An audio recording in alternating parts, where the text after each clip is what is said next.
Wave and sound. আমাদের প্রথম টপিকটা হবে ওয়েভ অ্যান্ড সাউন্ড।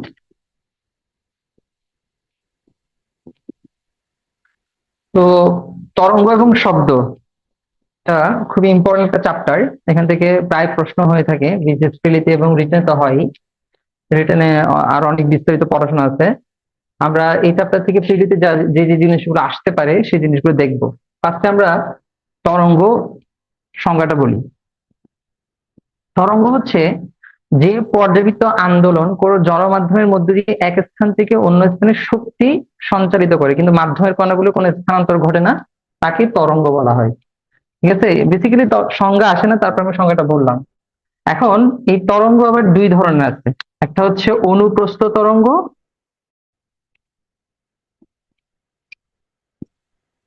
বা আর তরঙ্গ,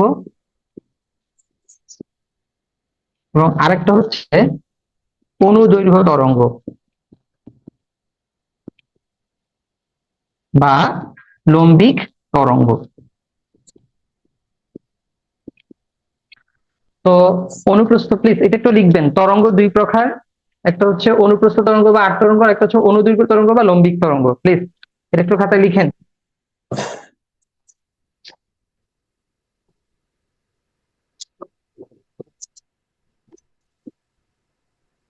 লিখছেন সবাই?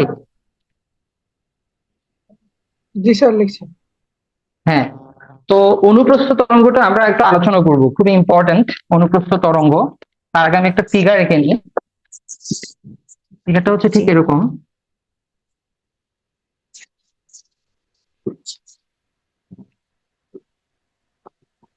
এটা হচ্ছে অনুপ্রস্থ তরঙ্গ। এখন অনুপ্রস্থ তরঙ্গের সংজ্ঞাটা হচ্ছে যে তরঙ্গ মাধ্যমের কণাগুলোর স্পন্দনের দিকের সাথে সমকোণে অগ্রসর হয়, এই যে সমকোণ, সেটাকে কি বলে? অনুপ্রস্থ তরঙ্গ বা আর তরঙ্গ। খাতা একটু লিখবেন প্লিজ, লিখেন। যে তরঙ্গ মাধ্যমের কণাগুলোর স্পন্দনের দিকের সাথে সমকোণে অগ্রসর হয় তাকে অনুপ্রস্থ তরঙ্গ বা আর তরঙ্গ বলা হয়। প্লিজ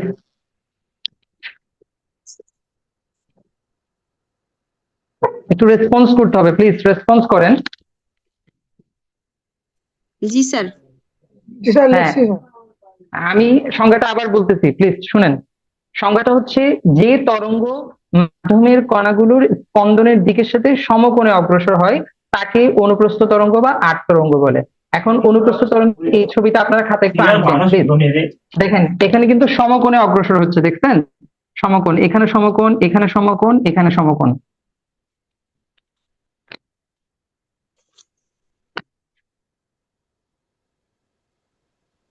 হ্যাঁ, অনুপ্রস্থ তরঙ্গের উদাহরণ হচ্ছে দুইটা, একটা হচ্ছে আলোক তরঙ্গ, আর একটা হচ্ছে পানির তরঙ্গ। আপনারা নিশ্চয়ই এই জিনিসটা খেয়াল করে থাকবেন, আমরা যখন একটা পুকুরে অথবা দিঘিতে ঢিল ছুড়ে দিই তখন দেখবেন একটা আন্দোলন তৈরি হয়, এবং আন্দোলনটা যদি আমরা খেয়াল করে দেখি কণাগুলোর স্পন্দনের দিকে সেগুলো সমকোণে অগ্রসর হচ্ছে। এটা খেয়াল করছেন কিনা আপনারা কেউ? জি স্যার। হ্যাঁ, এটাই হচ্ছে কি অনুপ্রস্থ তরঙ্গ বা আট তরঙ্গ। এখন আমরা পড়বো অনুদৈর্ঘ্য তরঙ্গ বা লম্বিক তরঙ্গ।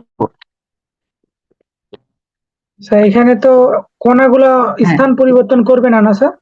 না না না, কণার কোন স্থান পরিবর্তন, জাস্ট কণার মাধ্যমে শক্তিটা সঞ্চারিত হবে। শক্তি এক স্থান থেকে অন্য স্থানে স্থানান্তরিত হবে, কিন্তু কণাগুলোর কোনো স্থানান্তরিত হবে না, স্থানান্তর ঘটবে না। ওকে ঠিক স্যার। আছে, এটা হচ্ছে মেইন ওকে ফ্যাক্ট। স্যার, ওকে। এরপর হচ্ছে অনুদৈর্ঘ্য তরঙ্গ। অনুদৈর্ঘ্য তরঙ্গ বা লম্বিক তরঙ্গ। দেখেন এই অনুদৈর্ঘ্য তরঙ্গ বা লম্বিক তরঙ্গের যে সংজ্ঞাটা, সেই সংজ্ঞায় বলা হয়েছে যে তরঙ্গ মাধ্যমের কণাগুলোর স্পন্দনের দিকের সাথে সমান্তরালে অগ্রসর হয় তাকে কি বলা হয়? অনুদৈর্ঘ্য তরঙ্গ বা লম্বিক তরঙ্গ। আমি আবার বলতেছি সংজ্ঞা, আপনার খাতা একটু লিখেন। যে তরঙ্গ মাধ্যমের কণাগুলোর স্পন্দনের দিকের সাথে সমান্তরালে অগ্রসর হয় তাকে অনুদৈর্ঘ্য তরঙ্গ বা লম্বিক তরঙ্গ বলে। Please note down.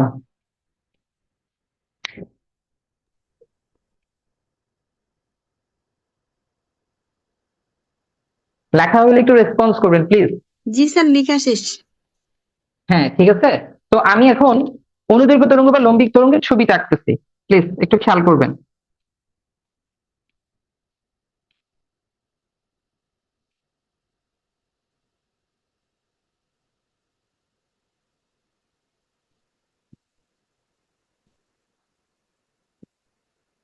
এভাবে করে যাবে, বুঝছেন, স্ট্রেট। এখন এখানে দেখেন একটাতে সংকোচন আর একটাতে প্রসারণ। তো এইভাবে মাধ্যমে কি হয়, তরঙ্গটা এক স্থান থেকে অন্য স্থানে কি হয় সঞ্চালিত, মানে হ্যাঁ তরঙ্গ এক স্থান থেকে অন্য স্থানে শক্তিটা কি করে সঞ্চালন করে। তাহলে অনুদৈর্ঘ্য তরঙ্গ বা লম্বিক তরঙ্গের উদাহরণ কি হবে, কেউ কি বলতে পারবেন? জি স্যার। স্যার শব্দ হ্যাঁ তরঙ্গ। স্যার ইয়াস, শব্দ তরঙ্গ। হ্যাঁ হ্যাঁ প্লিজ প্লিজ বলেন, প্লিজ। হ্যাঁ কে যিনি কি বলতে চাইছিলেন একটু বলেন, কোনো প্রশ্ন আছে? না স্যার। হ্যাঁ, তো শব্দ তরঙ্গটা হচ্ছে অনুদৈর্ঘ্য তরঙ্গ বা লম্বিক তরঙ্গ, যেটা মাধ্যমের কণাগুলো স্পন্দনের দিকের সাথে সমান্তরালে কি হবে অগ্রসর হবে, ঠিক আছে। আর অনুপ্রস্থ তরঙ্গের ক্ষেত্রে কি ছিল, যে তরঙ্গ মাধ্যমের কণাগুলো স্পন্দনের দিকে সমকোণে অগ্রসর হয়, এই দুটো হচ্ছে বেসিক ডিফারেন্স। তো শব্দ তরঙ্গ এবং আলোক তরঙ্গ, এই দুটো তরঙ্গ বেসিক্যালি ইম্পর্টেন্ট, সেগুলো আমরা বিস্তারিত করব। প্রথমে আমরা শব্দ তরঙ্গ পড়ার আগে, শব্দ তরঙ্গ পড়ার আগে কিছু জিনিস আমাদেরকে জানতে হবে। আপনারা খাতায় একটু নোট ডাউন করুন। প্রথম হচ্ছে কম্পাঙ্ক। কম্পাঙ্ক please।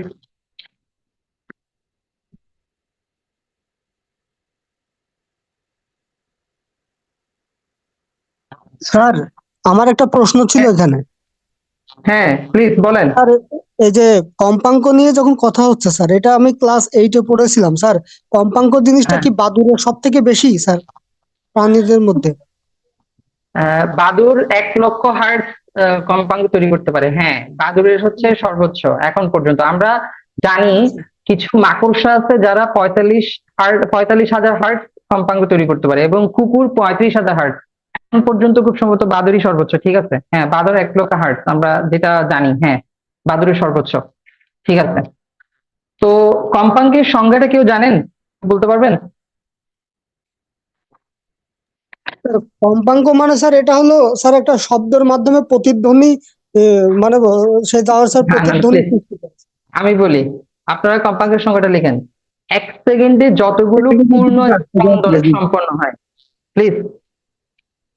স্যার বলবো, হ্যাঁ হ্যাঁ প্লিজ বলেন বলেন। তরঙ্গ তরঙ্গ সঞ্চালনকারী কোন কণা 1 সেকেন্ডে যতগুলো স্পন্দন সম্পন্ন করে হ্যাঁ তাকে ইয়েস, কম্পাঙ্ক এটাই বলে। হচ্ছে। Yes yes, good good, very good. সেটা হচ্ছে কিরকম, হ্যাঁ তরঙ্গ, এটা এইভাবে বলা যায়, 1 সেকেন্ডে যতগুলো পূর্ণ কম্পাঙ্ক পূর্ণ স্পন্দন সম্পন্ন হয় তাকে কি বলে, কম্পাঙ্ক বলে। প্লিজ আপনারা একটা খাতা লিখবেন, 1 সেকেন্ডে যতগুলো পূর্ণ স্পন্দন সম্পন্ন হয় তাকে কম্পাঙ্ক বলে।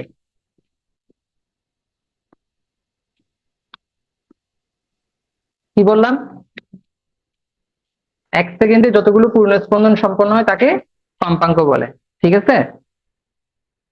এখন কম্পাঙ্কের পর হচ্ছে তরঙ্গ দৈর্ঘ্য, যেটা আরেকটা ইম্পর্টেন্ট বিষয়।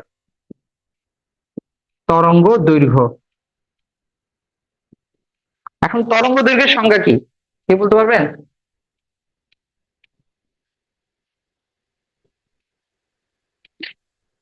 প্লিজ রেসপন্স, কেউ যদি পারেন একটু আনসার করবেন প্লিজ।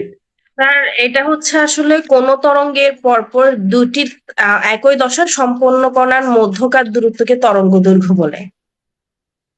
একটি পূর্ণ স্পন্দন সম্পন্ন কালে তরঙ্গ যে দূরত্বটা অতিক্রম করে সেটা হচ্ছে কি তরঙ্গ দৈর্ঘ্য। তাহলে আমি কি বললাম, একটা পূর্ণ স্পন্দন বা পূর্ণ কম্পন সম্পন্ন করার সময় তরঙ্গের যে অতিক্রম দূরত্ব, যেমন ধরেন এটা একটা পূর্ণ কম্পন,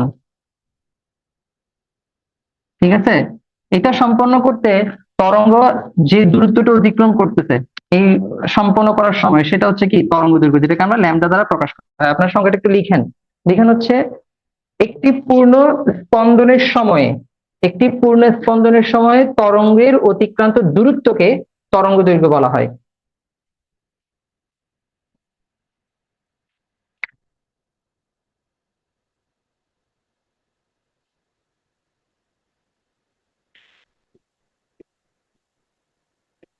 লেখা হয়েছে? প্লিজ বলবেন।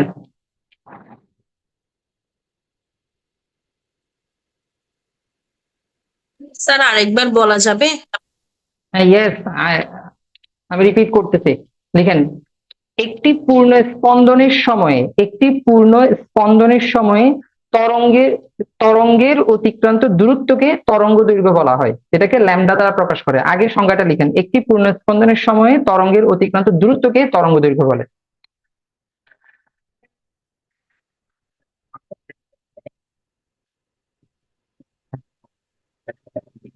জি স্যার, হয়েছে।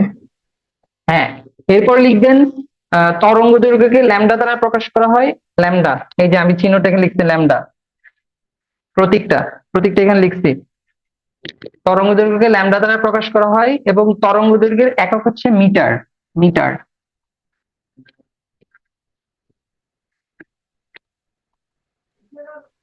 ঠিক আছে? স্যার এখানে একটা প্রশ্ন। Yes please. কম্পাঙ্কে আমরা পড়লাম স্যার 1 সেকেন্ডে যতগুলো পূর্ণাঙ্গ স্পন্দন হয়, হ্যাঁ, আর এই তরঙ্গ দৈর্ঘ্যে পড়তেছি যে 1 সেকেন্ড, না একটি পূর্ণ স্পন্দন। তো স্যার এইটা মানে 1 সেকেন্ডে তো অনেকগুলা কম্পন স্যার কম্পাঙ্ক হ্যাঁ, হবে তৈরি, তার মধ্যে হ্যাঁ, হ্যাঁ, হ্যাঁ, খুব হ্যাঁ। শুধুমাত্র দুইটা প্রথম কাছাকাছি। কাছাকাছি মানে আমি বুঝিনি আপনার প্রশ্নটা। প্রথম সংখ্যাটা কি বলতেছে? 1 সেকেন্ডে যতগুলো পূর্ণ কম্পন সম্পন্ন হয় বা পূর্ণ স্পন্দন সম্পন্ন হয় তাকে হচ্ছে কম্পাঙ্ক বলে। আর সেকেন্ড জি ডেফিনিশন তো হচ্ছে তরঙ্গ দৈর্ঘ্য। তরঙ্গ দৈর্ঘ্য ডেফিনিশনে কি বলেছে? সেখানে বলতেছে একটি পূর্ণ স্পন্দন সম্পন্নের সময় তরঙ্গ যে দূরত্ব অতিক্রম করে সেটা হচ্ছে কি তরঙ্গ দৈর্ঘ্য। স্যার ডেফিনিশনের একটি, মধ্যে পার্থক্য আছে তো। হ্যাঁ, জি স্যার, কিন্তু এটা এটা তো ক্ষুদ্র হবে না স্যার, কম্পাঙ্কের চেয়ে ক্ষুদ্র? কম্পাঙ্কের চেয়ে অবশ্য না, ক্ষুদ্র বিষয়টা হচ্ছে এরকম না। তরঙ্গ দৈর্ঘ্য এবং কম্পাঙ্কের মধ্যে সম্পর্কটা আমরা পরে আসতেছি, ঠিক আছে? এটা আমরা ব্যস্তানুপাতিক সম্পর্ক, এটা পরে। যেমন তরঙ্গ দৈর্ঘ্য যদি কোনোটার বেশি হয় তাহলে কম্পাঙ্ক কম হবে, আবার কোনোটার তরঙ্গ দৈর্ঘ্য কম হলে কম্পাঙ্ক কি হবে? বেশি হবে। বিপরীত একটা সম্পর্ক, এটা আমি পরে আসতেছি। V equal two F lambda যখন পড়াবো তখন আমি এটা ব্যাখ্যা করবো। প্লিজ আগে আপনারা সংজ্ঞাটা লিখেন। একটি পূর্ণ স্পন্দনের সময় তরঙ্গ অতিক্রান্ত দূরত্বকে তরঙ্গ দৈর্ঘ্য বলে, যেটাকে ল্যামডা দ্বারা প্রকাশ করা হয় এবং তরঙ্গ দৈর্ঘ্য একক হচ্ছে মিটার। এটা জি লেখা স্যার, হয়েছে? সবার লেখা হয়েছে? হ্যাঁ, আমি তাহলে একটু ফরওয়ার্ড হই। তারপর হচ্ছে তরঙ্গ বেগ।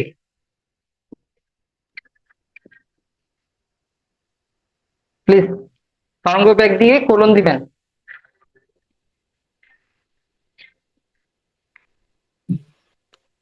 লেখা হয়েছে? জি স্যার। হ্যাঁ, তরঙ্গ 1 সেকেন্ডে যে দূরত্ব অতিক্রম করে তাকে তরঙ্গ বেগ বলা হয়। তরঙ্গ বেগের সঙ্গে কি? তরঙ্গ 1 সেকেন্ডে যে দূরত্ব অতিক্রম করে তাকে তরঙ্গ বেগ বলা হয়।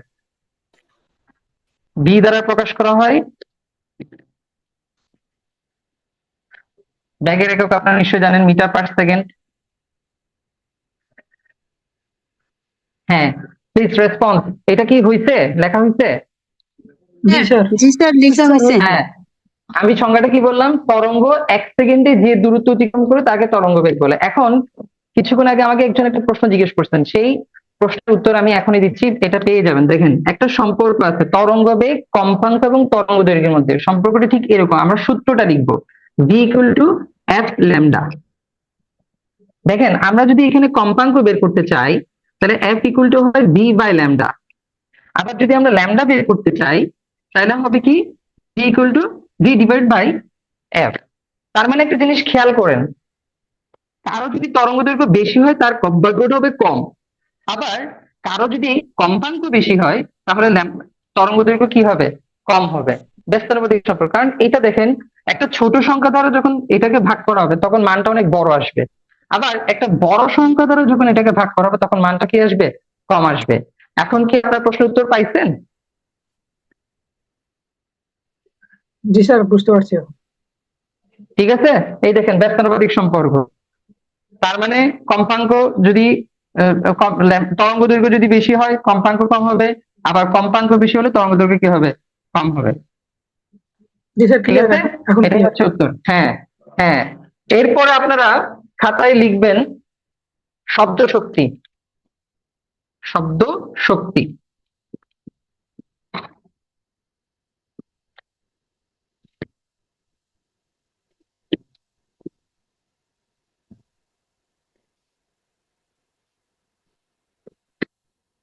লিখছেন? জি স্যার।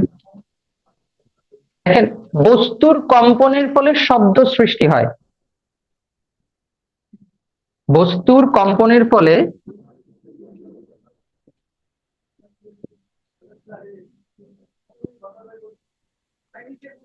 শব্দ সৃষ্টি হয়। একটা জিনিস আপনারা চিন্তা করেন, সুরশলাকা নামে সুরশলাকা আছে। সুরশলাকা, এটা সায়েন্সের স্টুডেন্ট তারা আরো ভালো জানেন। সুরশলাকা দেখতে এরকম। সুরশলাকে যখন আঘাত করা হয় তখন সেটা কাঁপতে থাকে। এই যে কাঁপা, যেটাকে আমরা কম্পন বলছি, এই কম্পনের ফলে বেসিক্যালি কি হয়, শব্দটা সৃষ্টি হয়। তার মানে শব্দ উৎপন্ন হইতে হইলে অবশ্যই কি হবে, অবশ্যই কম্পনটা সৃষ্টি হইতে হবে। কম্পন যদি সৃষ্টি না হয় তাহলে শব্দ কি হবে না, উৎপত্তি হবে না। তাহলে বস্তুর কম্পনের ফলে শব্দের কি হবে, সৃষ্টি হবে।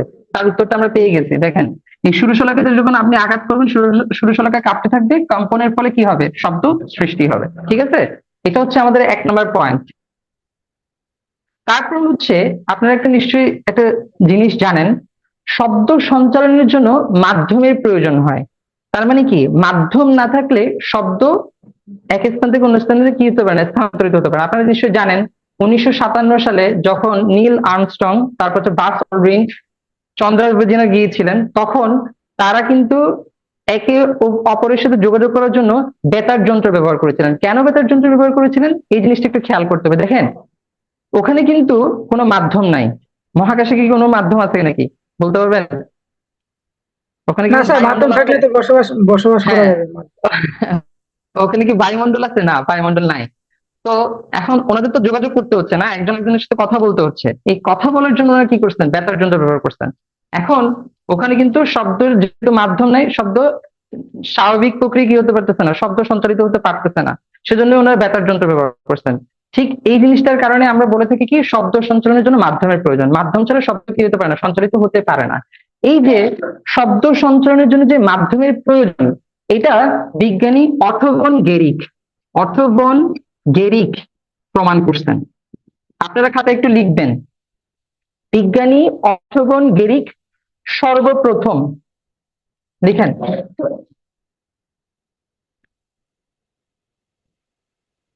বিজ্ঞানী অটো ভন গেরিক সর্বপ্রথম পরীক্ষার সাহায্যে দেখান যে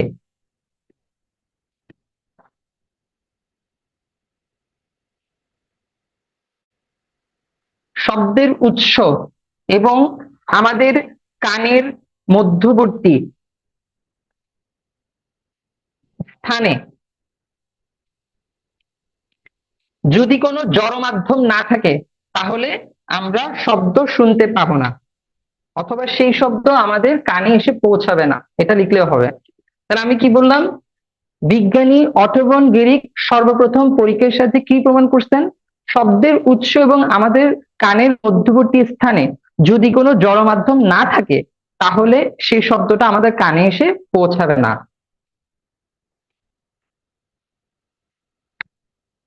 জি স্যার, ক্লিয়ার। ক্লিয়ার? হ্যাঁ। তাইলে এখন আমাকে বলেন, শূন্য মাধ্যমে শব্দের বেগ কি হবে বা কত হবে? জিরো। স্যার, শূন্য মাধ্যমে হ্যাঁ, কোনো শব্দ হয় না। হ্যাঁ, শূন্য মাধ্যমে শব্দের বেগটা হচ্ছে 0 মিটার পার সেকেন্ড। আর বায়ু মাধ্যমে শব্দের বেগ কত? 332 মিটার পার সেকেন্ড না sir? Yes, 332 metre per second. আপনারা এই কথাটা খাতায় লিখবেন। এটা স্টার চিহ্ন দিয়েও লিখতে পারেন অথবা অ্যারো দিয়েও লিখতে পারেন। প্রথমে লিখবেন শূন্য মাধ্যমে শব্দের বেগ শূন্য,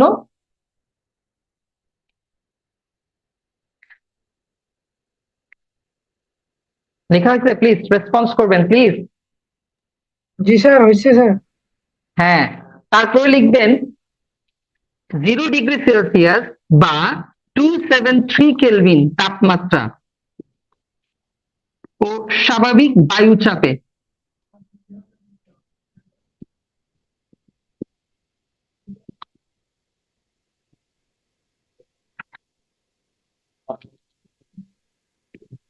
শব্দের বেগ কত?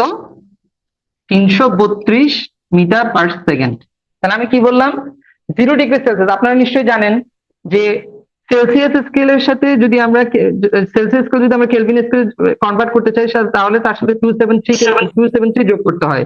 যেমন ধরুন আমাদেরকে বলা হচ্ছে 10°C, এটাকে যদি আমরা কেলভিনে কনভার্ট করতে চাই তাহলে 10-এর সাথে আমার কি করতে হয়? 273 যোগ করতে হয়, তাহলে সেটা কেলভিন হয়ে যায়। তাহলে এখানে 283 কেলভিন। ঠিক সেম ভাবে 0°C মানে 273 কেলভিন। এটা আপনারা জানেন নিশ্চয়ই, এই কনভার্সনটা জানেন না? জি স্যার। Sir, please. হ্যাঁ ম্যাথগুলো করার সময় জানা ছিল।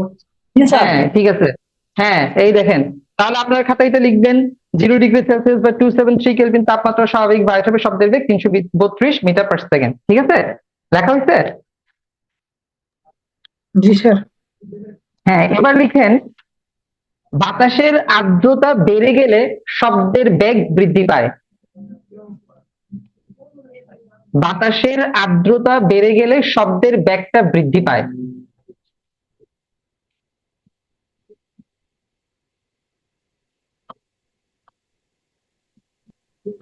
ঠিক আছে, লেখা হয়েছে? জি স্যার। হ্যাঁ, এরপর লিখবেন 1°C বা 1 কেলভিন তাপমাত্রা বৃদ্ধি পেলে বাতাসের শব্দের বেগ 0.6 মিটার পার সেকেন্ড বৃদ্ধি পায়। 1°C বা 1 কেলভিন তাপমাত্রা বৃদ্ধি পেলে বাতাসে শব্দের বেগ 0.6 মিটার পার সেকেন্ড বৃদ্ধি পায়। ওকে? জি স্যার। হ্যাঁ, এরপরে আমরা একটা জিনিস খেয়াল রাখতে হবে, কঠিন মাধ্যম, তরল মাধ্যম এবং বায়ুর মাধ্যম, এই তিনটা মাধ্যমে আবার শব্দের বেগের ভিন্নতা আছে। কোন মাধ্যমে শব্দের বেগ সবচেয়ে বেশি? কঠিন স্যার। হ্যাঁ, কঠিন মাধ্যমে শব্দের বেগটা হচ্ছে সবচেয়ে বেশি। আচ্ছা, লোহাতে শব্দের বেগ কত, এটা কেউ বলতে পারবেন please? 5221 metre per second. Yes, thank you thank you. লোহাতে শব্দের বেগটা হচ্ছে 5221 মিটার পার সেকেন্ড। তার মানে হচ্ছে বায়ুতে যে শব্দের বেগ, লোহাতে সেই শব্দের বেগটা প্রায় 15 গুণ বেশি।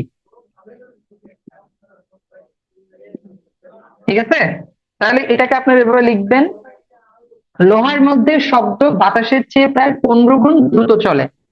লোহার মধ্যে শব্দ বাতাসের চেয়ে প্রায় 15 গুণ দ্রুত চলে।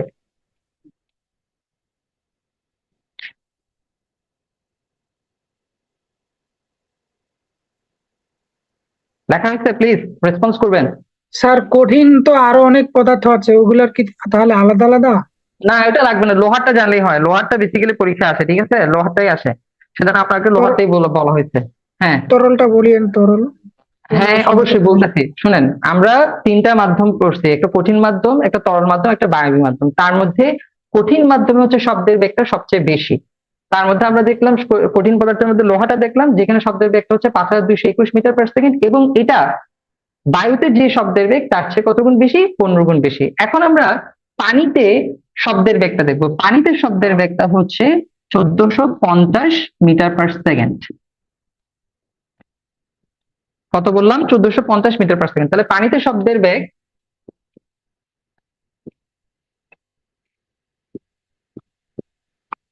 1450 মিটার পার সেকেন্ড, এবং এটা বায়ুতে যে শব্দের বেগ তার চেয়ে প্রায় 4 গুণ বেশি।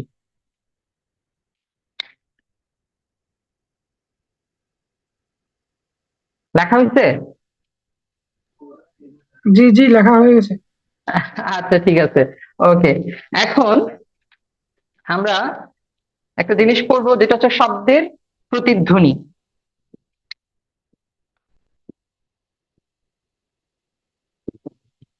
শব্দের প্রতিধ্বনি খাতা একটু লিখবেন প্লিজ।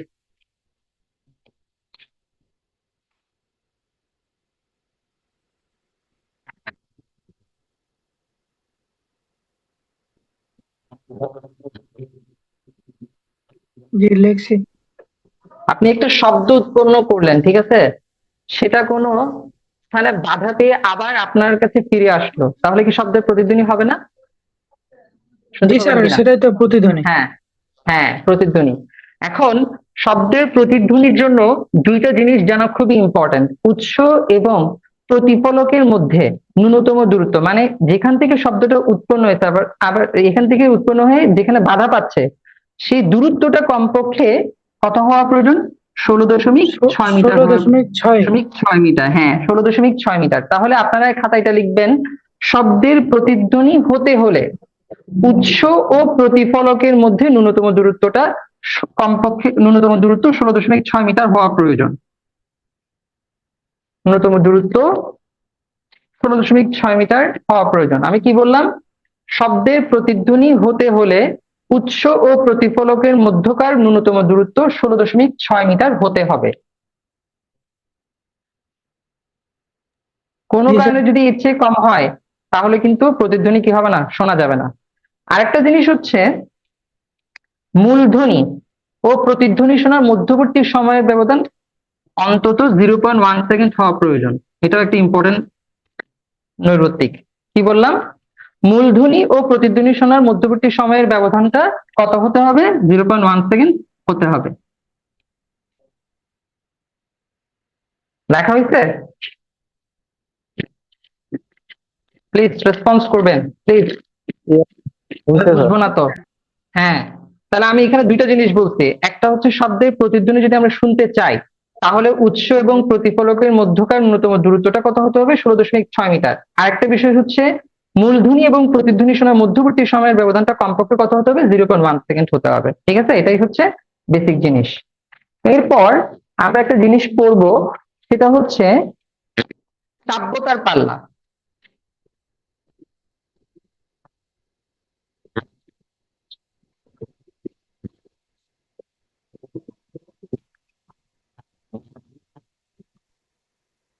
শ্রাব্যতার পাল্লা, ঠিক আছে। এখন একটা জিনিস আপনারা খেয়াল করেন, কম্পাঙ্ক সর্বনিম্ন কত হলে আমরা শুনতে পারি এবং সর্বোচ্চ কত হলে আমরা শুনতে পারি, সেটা একটা লিমিটেশন আছে।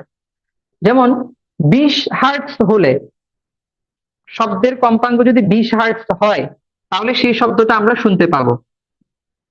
এখন 20 হার্টজ থেকে শুরু করে কত হার্টজ পর্যন্ত আমরা শুনতে পারবো সেটা একটা রেঞ্জ আছে। 20,000 হার্টজ পর্যন্ত আমরা কি পাই? কম্পাঙ্কের শব্দ আমরা শুনতে পাই। তার মানে শব্দ শোনার জন্য ন্যূনতম যে কম্পাঙ্ক থেকে শুরু করে সর্বোচ্চ যে কম্পাঙ্কের মধ্যে আমরা উৎপন্ন শব্দ শুনতে পাই, সেটাই হচ্ছে কি? শ্রাব্যতার পাল্লা। তাহলে শব্দ শুনতে হলে শ্রাব্যতার পাল্লা কত হইতে হবে? 20 হার্টজ থেকে কত? 20,000 হার্টজ পর্যন্ত হইতে হবে। 20 হার্টজের নিচে হলেও আমরা শুনতে পাবো না, আবার 20,000 হার্টজের বেশি হলেও আমরা কি পাবো না? শব্দ শুনতে পাবো না। আমার কথা কি বুঝছেন? জি স্যার। হ্যাঁ, তাহলে সংজ্ঞাটা আপনারা একটু লিখেন। শব্দ উৎসের কম্পাঙ্ক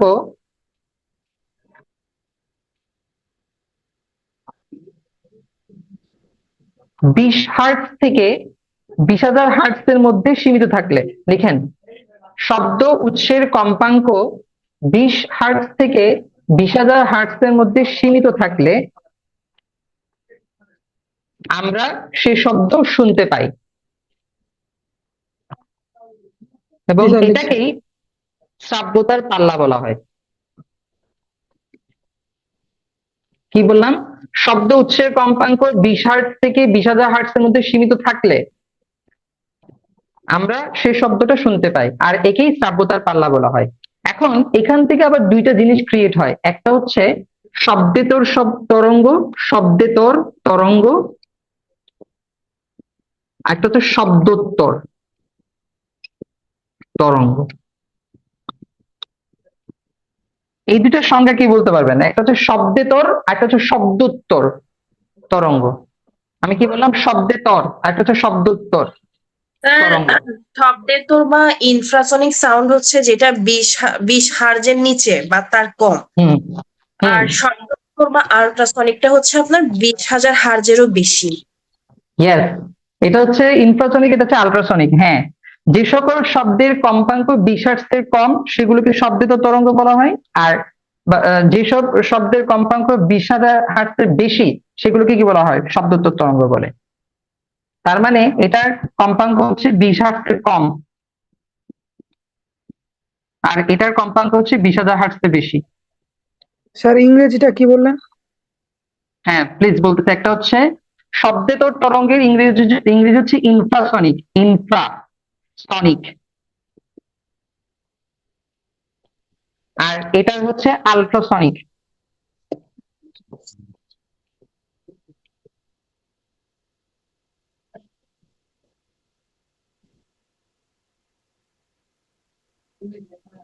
লিখবেন, যে তরঙ্গের কম্পাঙ্ক 20 হার্টজের কম তাকে শব্দেতর তরঙ্গ বলে, আর যে তরঙ্গের কম্পাঙ্ক 20,000 হার্টজের বেশি তাকে শব্দোত্তর তরঙ্গ বলে।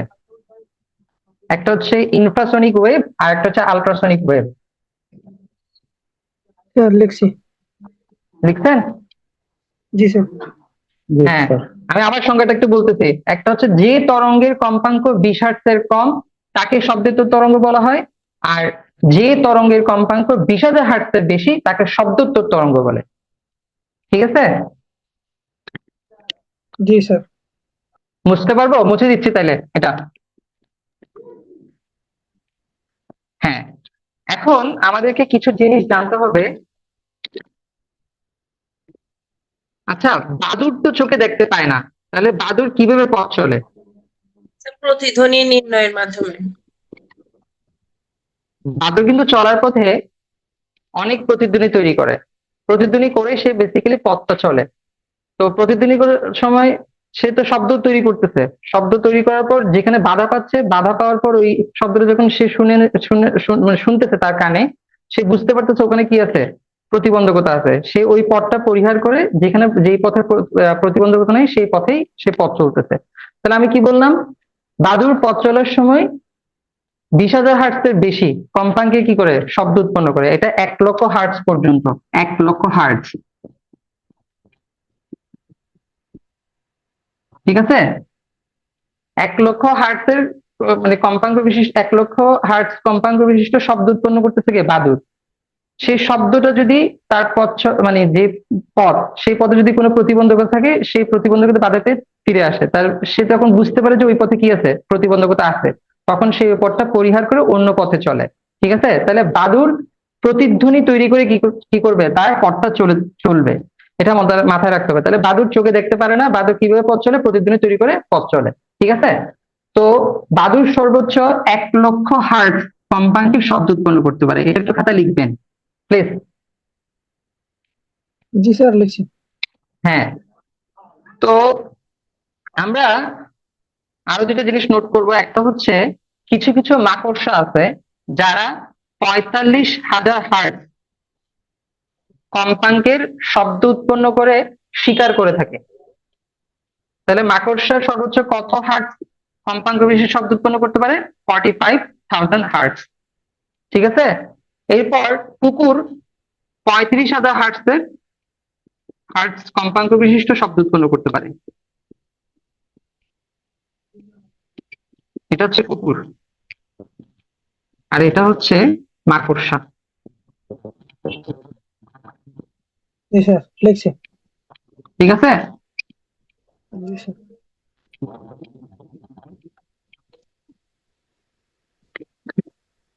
এরপর একটা ইম্পর্টেন্ট জিনিস করবো, যেটা হচ্ছে ডপলার ক্রিয়া।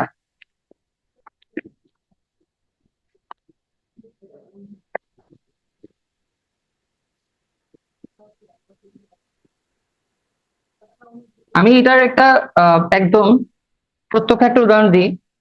ধরেন আমরা প্ল্যাটফর্মে দাঁড়াই আছি, ট্রেন স্টেশনের প্ল্যাটফর্ম। তো ওখানে ধরেন একজন শ্রোতা, মানে যিনি দাঁড়ায় আছেন ওনাকে আমরা শ্রোতা বলতেছি। যখন ট্রেনের হুইসেল দেওয়া হয়, ট্রেনটা যখন প্ল্যাটফর্মের কাছাকাছি আসে, তখন শব্দটার অনেক লাউডলি শোনা যায় না? শোনা যায় কিনা? জি হ্যাঁ, ঠিক তার বিপরীতটা চিন্তা করেন। একজন দাঁড়ায় আছে প্ল্যাটফর্মে, ট্রেন হুইসেল দিতে দিতে চলে যাচ্ছে, তখন শব্দটা আস্তে শোনা যায় না? জি স্যার। শোনা যায় কিনা? হ্যাঁ। তাহলে এই সংজ্ঞাটার ক্ষেত্রে আপনারা খাতায় একটু লিখবেন, শব্দের উৎস এবং শব্দের উৎস ও শ্রোতার মধ্যে আপেক্ষিক গতি বিদ্যমান থাকলে শ্রোতার কাছে উৎস থেকে নিশ্চিত শব্দের কম্পাঙ্কের যে আপাত পরিবর্তন ঘটে তাকে ডপলার ক্রিয়া বা ডপলার প্রভাব বলে।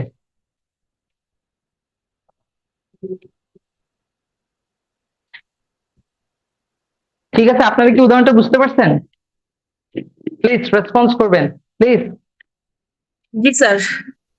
হ্যাঁ, ঠিক আছে। তাহলে আমরা এই ডপলার ক্রিয়াটা পড়লাম। এখন আমরা একটা জিনিস, ইম্পর্টেন্ট জিনিস পড়বো। আপনারা খাতায় লিখবেন, শব্দের তীব্রতার একক হচ্ছে ডেসিবেল। ডেসিবেল, ডিটা ছোট হাতের, বিটা বড় হাতের। লিখেন, শব্দের তীব্রতার একক হচ্ছে ডেসিবেল।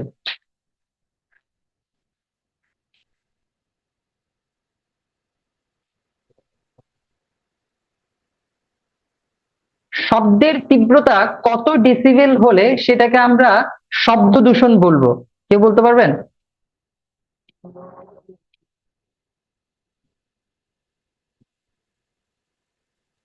প্লিজ, স্যার আশি আমার কথা কি আশির বুঝছেন? আশির উপরে হ্যাঁ, স্যার। না 80-র উপরে না, আবার একটু ভালো করে ভেবে চিন্তে বলেন। শব্দের স্যার তীব্রতা 105। কত?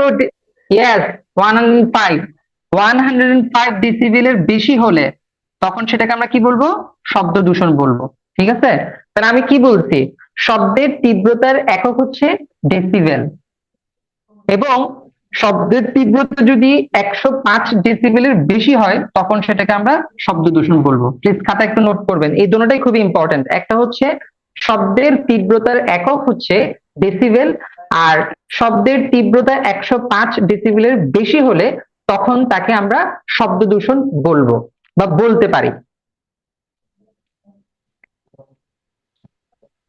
স্যার যে মাইক গুলাতে ইয়া দেয়া হুম, থাকে, ওইখানে হ্যাঁ, কত দেয়া থাকে স্যার? এটা তো আসলে ওভাবে ইয়ে করা যাবে না। ধরেন আমাদের তো আমরা বেসিক্যালি মাইকের যে আওয়াজ সেটাকে আমরা শব্দ দূষণ হিসেবে ধরে থাকি না? জি স্যার। হ্যাঁ, তার মানে নিশ্চয়ই এটা 105 ডেসিবেলের বেশি হবে।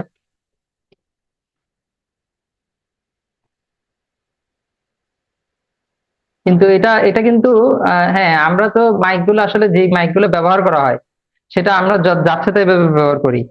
ওখানে কোনো ওই যে লজিক কি খাটায়, অত ওভাবে কি আমাদের এখানে কি ওভাবে আছে?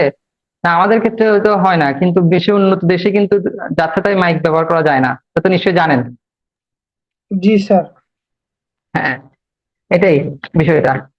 তারপর হচ্ছে আপনার খাতায় একটু লিখবেন, এলাকা হিসেবে শব্দের গ্রহণযোগ্য মাত্রা।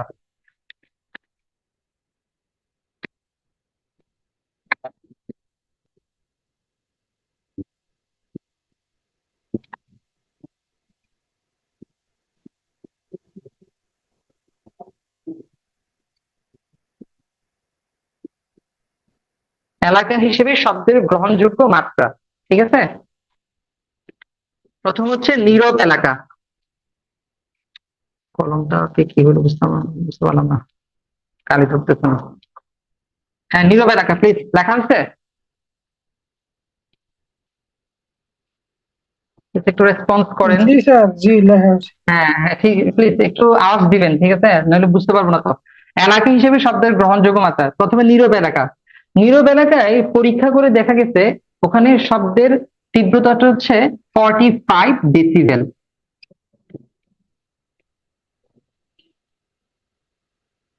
এরপর আবাসিক এলাকা।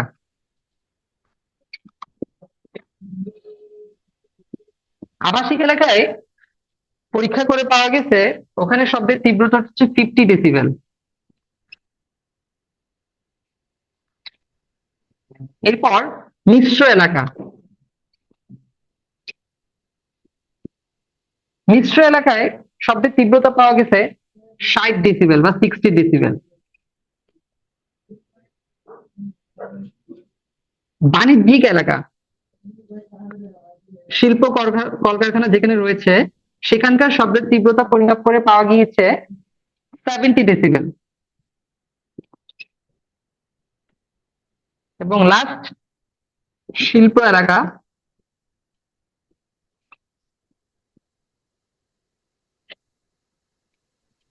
$75 ডেসিবেল।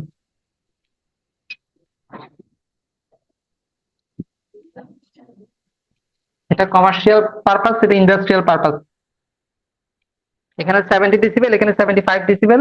মিশ্র এলাকায় হচ্ছে 60 ডেসিবেল, আবাসিক এলাকায় 50 ডেসিবেল, আর নীরব এলাকায় হচ্ছে 45 ডেসিবেল। ঠিক আছে?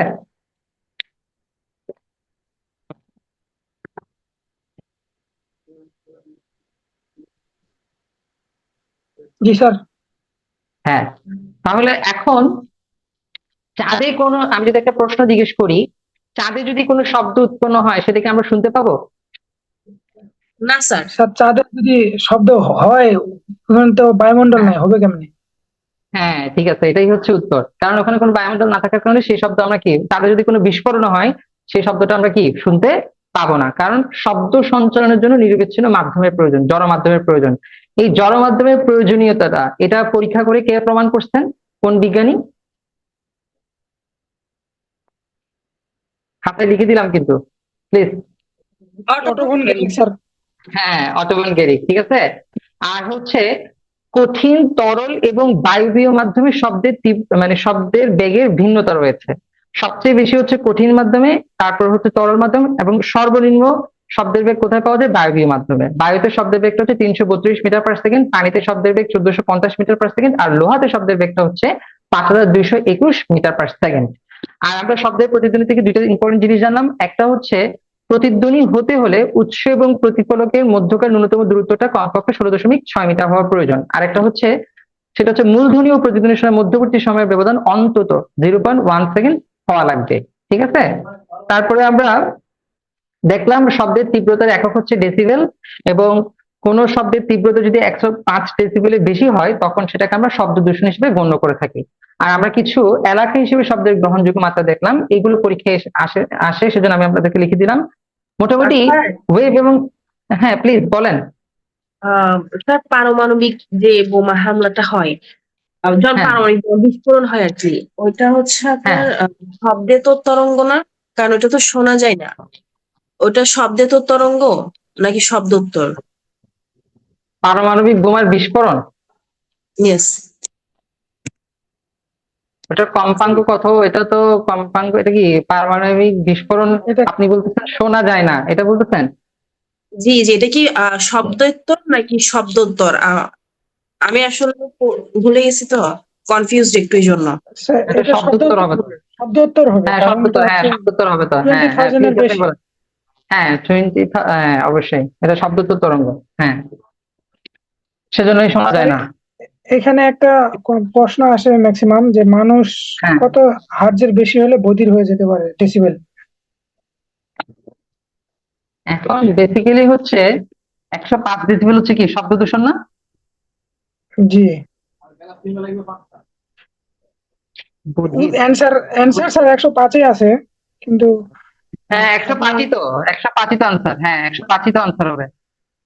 আপনি যদি অনবরত 105 ডেসিবেলের উপরে সাউন্ডের কাছাকাছি থাকেন সেক্ষেত্রে আপনি বধির হইতে বাধ্য। জি স্যার বুঝছি। তাহলে আমার কথাটা কি ক্লিয়ার হয়েছে? আপনি যদি অনবরত শব্দ দূষণে শিকার হন, শব্দ দূষণ কখন হবে? শব্দের তীব্রতা যখন 105 ডেসিবেলের বেশি হবে।